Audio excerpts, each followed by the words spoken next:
Greetings. I am Tom Earl. Welcome to another intermission here at the Celebration. Let's cue the music. I just think that music behind words is just awesome. And that the words I'm saying right now are just totally even more amazing. I don't mean like my words are amazing. I don't mean that egoic. I mean, like, I just think the music just brings out something different. And so if I'm going to sit here in a room by myself talking into a microphone for the next 15 minutes, I just got to say selfishly, just getting to listen to music while I do it just makes me so like, ooh, this is so much better than if I was just sitting here in silence. And where there's space in our lives, I invite you to just start to tip the scales a little more in favor of what would make it a little more enjoyable for you. You know, this is like my podcast. You can hit skip, go back and listen to one of the little tankies. Coming up next week is gonna be something awesome. Like, you can hit skip, it's all good. But if you know, if nothing else, I am enjoying this. So here we go. We are going to breathe in. If this is your first time breathing in with us, here's how we do it. We're going to breathe in together. I'm going to go 1, 2, 3, shaboom. Okay, I'm not going to say shaboom though. I'm just going to go 1, 2, 3, and then breathe in. Okay, so like, you don't have to, it's not like 1, 2, 3, breathe. Oh my gosh, like, you know, like we're about to start a dance routine. It's more like, when I say shaboom, I want you to imagine that shaboom is you breathing in. Here we go. 1, 2, 3, shaboom. Okay. So you're going to breathe in through your nose. And then whenever you feel called to, breathe out. You don't wait for me. I'm not going to tell you when to breathe out. That's up to you. And then, you know, since we're all going to breathe out at different times, you can kind of do your own thing. Breathe in and out a couple more times. Roll your shoulders. You know, let's just give this first one a shot, see how things go. All right, here we go. 1, 2, 3, breathe in.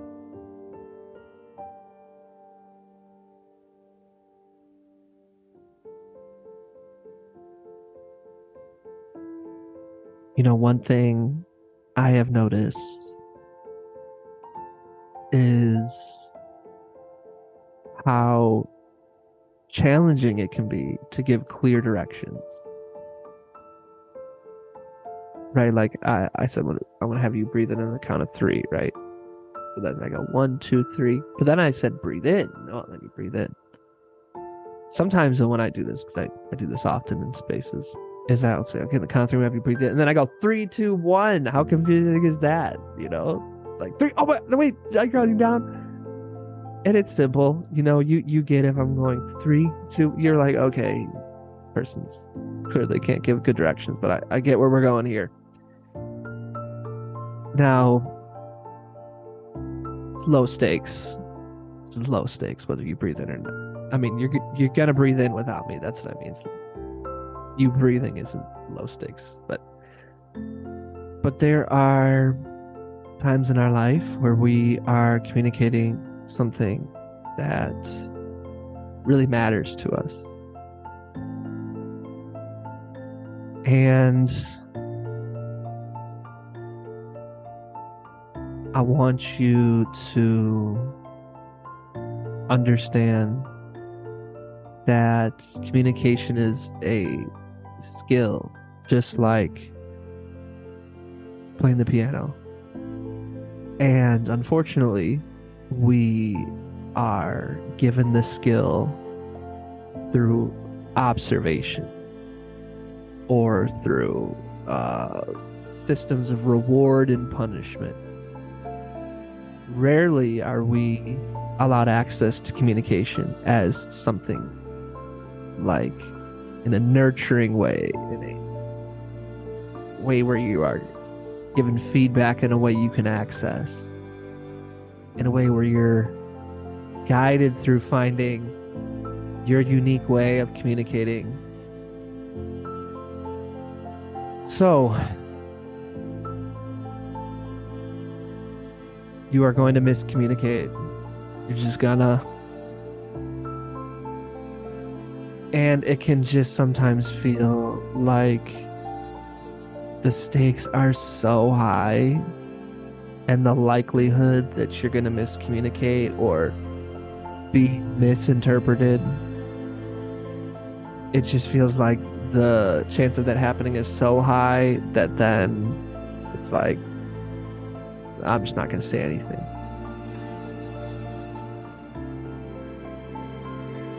And when you're sad, when you're feeling wide awake, it can just feel like, what's the point in even telling someone?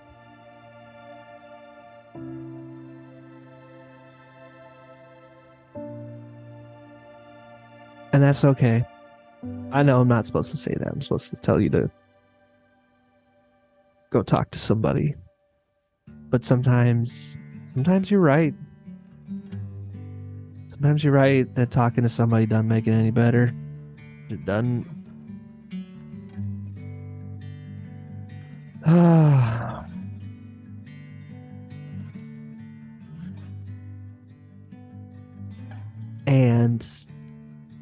and and being able to communicate these feelings, it is worth the pursuit. And the reason is because you don't have to get anywhere to get the benefit. The process itself is, there's so many words. You know how sometimes you start a sentence and it's like, here's a million words I could fit into this, fill in the blank. Balm is the first one that came to mind.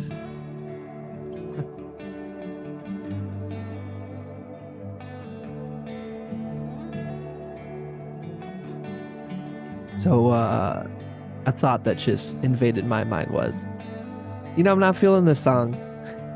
I think it's the guitar. I think when you do like this kind of like background music, that any guitar that sounds like that, like maybe with a little distortion, just sounds just so sometimes cheesy. But I like this little acoustic ditty here. Now, whenever I catch myself judging something, right? Like, oh, that electric guitar was cheesy, right? Like, well, whoever this artist is, I hope they're not trying to relax to this song, Tom, because good golly, Miss Molly, they might be thinking, oh, wow, this is my song. Oh, oh, like, come on now. It can be, I just try to observe how my mind just always can find something wrong. Always.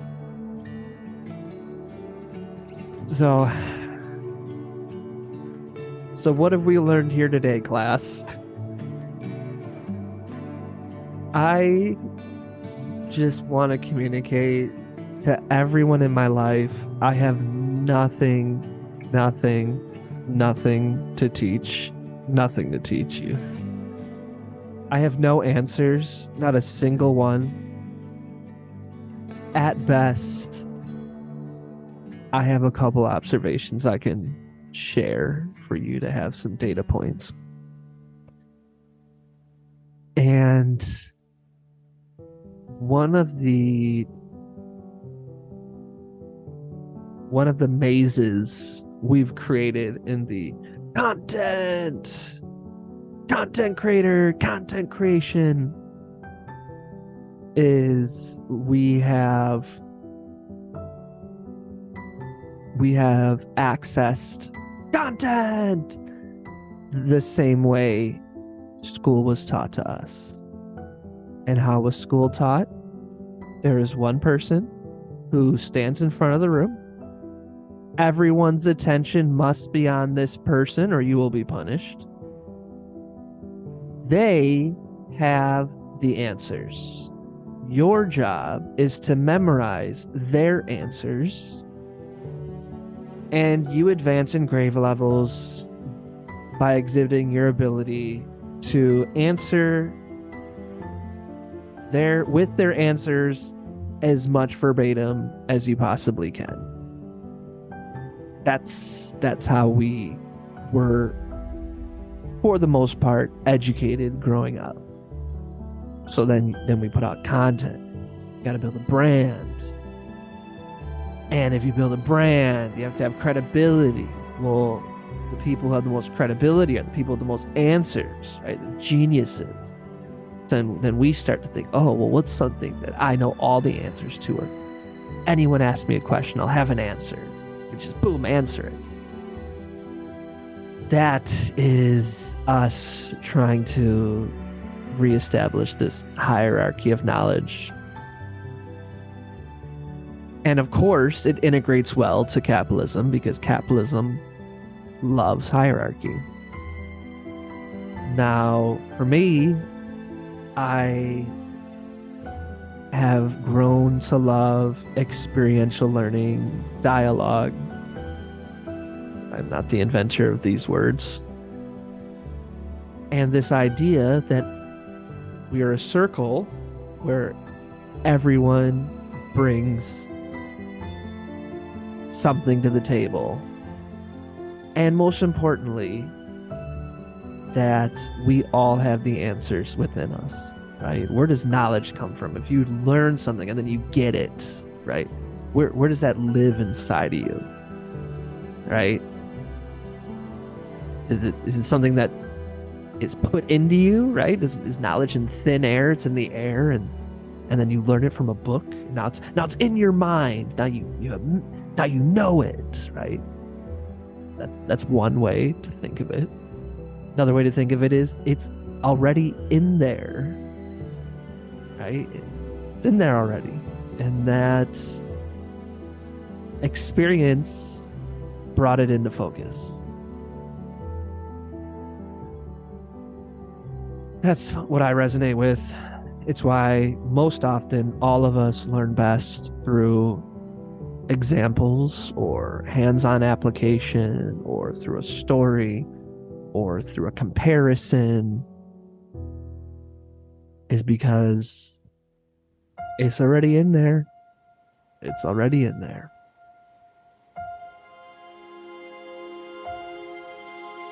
One of the pitfalls of getting into an anxiety loop. Let me rephrase it this way. I try to become aware when I catch myself on these runaway anxiety trains. I'm like, stop. Hey, stop. What are the patterns on how I'm using my body and my mind, and like, am I holding tension in a certain place? Am I, what's a pattern going on here? And a big pattern that I notice that I'm feeling when I feel anxiety is where I tell myself that I need to get somewhere or learn something new or do one more task or this big event that's coming up that I've just been working hard on, and once this thing is over, or once I arrive at this place, or once I make this much money or something in the future. Once this happens, then I will feel insert right here. Insert the blank. When I start to do that, rather than it seems like it should give one hope, and it can, but it's more of a coping mechanism than it's like a coping mechanism that also perpetuates the problem I have found in my own body. That instead, like this is it. This is where I am right now. Is it there? And I don't have to go somewhere else to find me. I am here. And this idea of that if you're thinking something negative, or if something negative's happening, that somehow you asked for this and you're perpetuating what you think you would try. We get kind of this misinterpretations, in my opinion, of quote unquote manifestation, that where you are right now is amazing.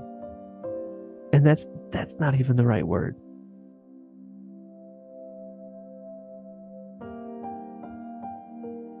I don't know how to describe it. That's the only way to really just say it. But amazing isn't the right word, because to me, all the emotions that could ever be felt all have their equal place. And when you hear this phrase, this too shall pass, it's usually something people tell you when you're going through something heartbreaking. And the flip of that is, this too shall pass is also about the good things too. So if the good and the bad shall pass, then what's left? And what I'm saying is, you can't take away or add to infinity, which is what you are. All right, this is the end of the intermission.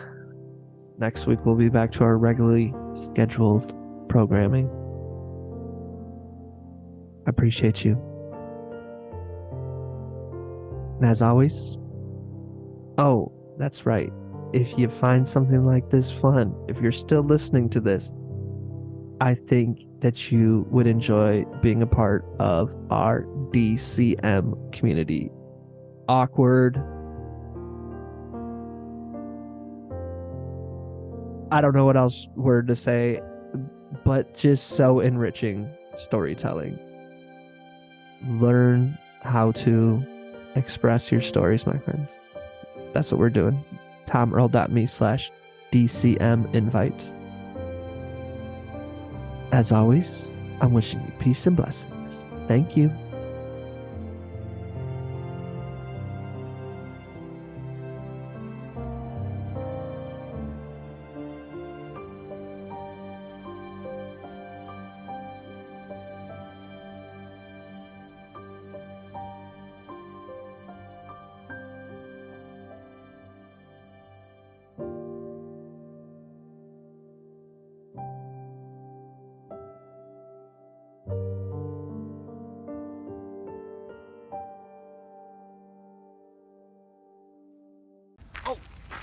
One more thing.